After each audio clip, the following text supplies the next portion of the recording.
Greetings viewers, welcome to this intermediate game review on Kirby's Adventure for the NES. You are probably asking, Star, where is the Majora's Mask review? Or, why are you playing this silly game, Star? Aren't there games that could run better on your old PC? In response to those questions, I will say that episode 1 of my Majora's Mask review is 99% recorded. I just need a few more things before I begin editing that project. And if you're wondering why I'm playing Kirby's Adventure, it's mainly because this game has a plot twist ending that most people wouldn't expect for a classic NES title. Be sure to watch to the last episode of this miniseries to catch a glimpse of what I mean by a plot twist.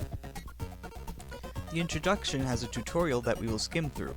If you want to read the entirety of the tutorial dialogue, be sure to pause every now and then. The tutorial goes through the game's basic mechanics, moving with the D-pad and jumping with the A button.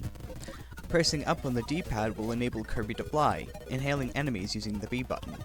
There's a mechanic in this game that became an official staple of the character of Kirby in future games, and that is the copy ability. There are a few examples that they show in this tutorial. There is Fire Breath, Spark, Ice, Sword, Parasol, Fireball, and Backdrop. Every power-up in this game has unique dialogue when you pause the game after obtaining one, as you will see me demonstrate in this video. After the tutorial, we're given a brief story synopsis of the events of the game.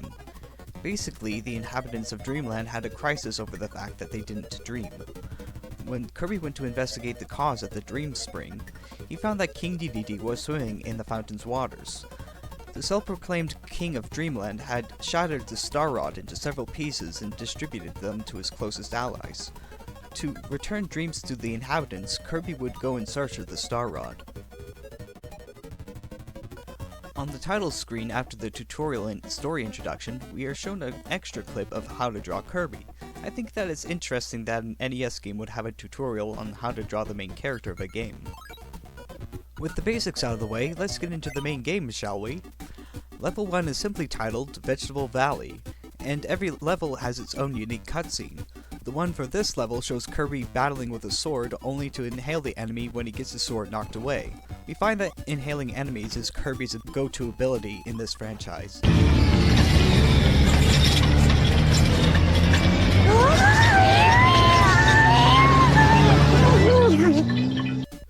The first ability we pick up is Beam. Kirby can use this ability to wipe out enemies in front of him. Here's a demonstration.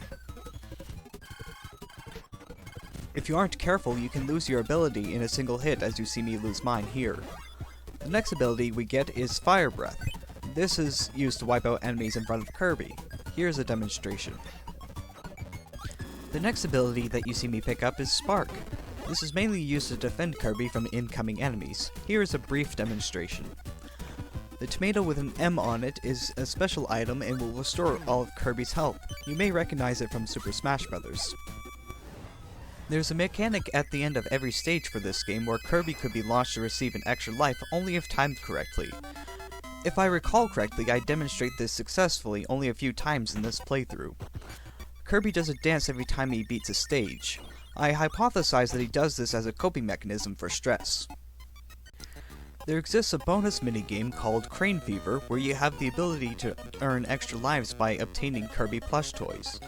I don't know why, but every time I see a Crane game now, I think of Jimmy Kimmel's interview with Mike Lindell. Jingle and Jehoshaphat, how did I get in there? What kind of dark magic is at play? I knew it! It's a machine! The next ability that you see me obtain after my mistake of losing it is a Cutter ability. This ability enables Kirby to throw a boomerang like Cutter, but when it hits a wall it doesn't return to him. I think this is probably the worst power-up in my opinion. In this stage, we have the first mini-boss of the game. This guy will throw bombs at Kirby, which can easily be countered by having him spit them back at the mini-boss. Be careful of the way this mini-boss moves, because a single hit will deal damage to Kirby. After beating this mini-boss, Kirby will obtain the Crash ability after inhaling it. This ability will wipe out all enemies on the screen, but can only be used once. From this point, Kirby will move through an underground cavern to reach the next area. The next ability that we can obtain is a sword. When Kirby jumps and presses the B button, he will spin and slash at the same time. When we exit the second stage, I demonstrate a successful launch where Kirby obtains an extra life.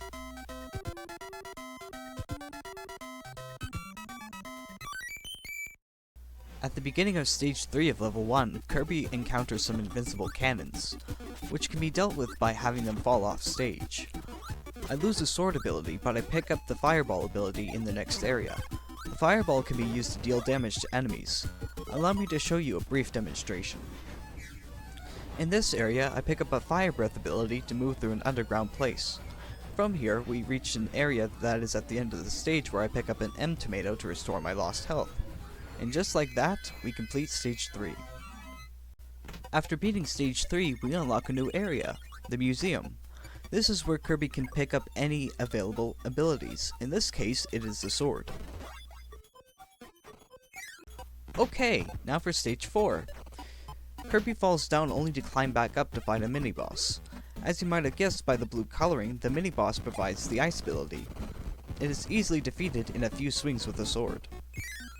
Next is a side-scrolling segment where Kirby will hit both stationary and movable enemies with a sword. Not much to note here, to be honest. Following that, Kirby has to scale the inside of a tree to reach the top. There are two notable enemy types in this section, one with a fireball ability and another with beam. In this area, Meta Knight will gift Kirby with brief invincibility. How thoughtful!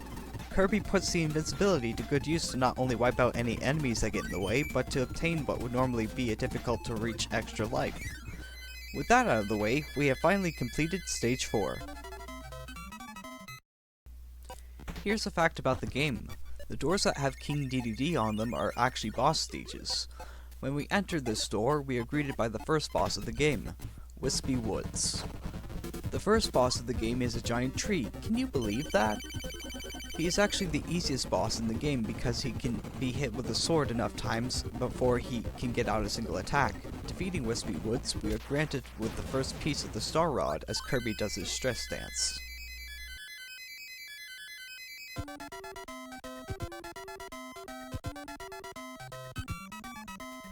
Here's a preview of the next level that we'll be tackling called Ice Cream Island. In this cutscene, Kirby is dreaming about food when he is interrupted by the thought of an enemy using a hammer on him. Now he is like, "Where did that guy go? Wasn't he just here?" I hope you enjoyed the first episode of my Kirby's Adventure review. I apologize for making you wait for my Majora's Mask review. There's still a few more things that I need before I can start working on that project. Trust me when I say that it'll be a pleasant surprise. I might be getting my own channel avatar. Please be patient as I wait for a response from the artist who is currently working on that for me. Be sure to leave a like, comment, or subscribe if you enjoy my content. Until the next time I upload, I hope to see you all on a paradise planet.